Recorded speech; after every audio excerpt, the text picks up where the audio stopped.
Театр оперы и балета представил постановку «Дитя и волшебство». Спектакль состоялся благодаря гранту Целевого фонда будущих поколений Якутии и задуман как экспериментальная площадка, одним из главных героев которой стал непосредственно сам зритель. В спектакле задействована вся оперная труппа театра, от молодых исполнителей до признанных мастеров оперной сцены, а также артисты хора и балета. Ульяна Шагина продолжит. Это история о непослушном ребенке, которого решили перевоспитать обиженные им предметы. Пройдя через испытание, дитя открывает в себе новое чувство – сострадание и возвращается в реальный мир к маме.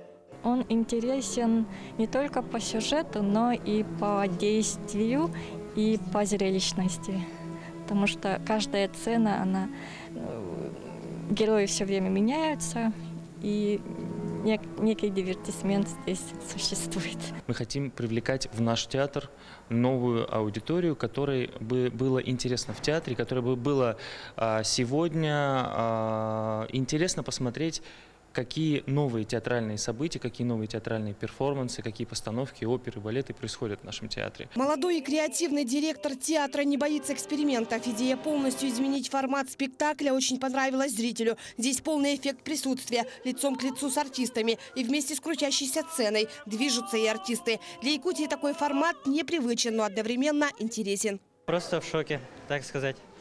Двигалось, там все двигалось. Очень круто, на самом деле. Открытием театра стала 15-летняя художница Инна Романова, по эскизам которой были изготовлены костюмы для спектакля. Это было очень интересно. А какой костюм больше всего понравился? Наверное, костюм балерин, который огонь играет, и самой солистки огня. Опера с успехом идет во многих театрах страны, а благодаря гранту фонда будущих поколений спектакль теперь стал прекрасным подарком и для маленьких якутян. Ульяна Шагина, Григорий Николаев, Якутск.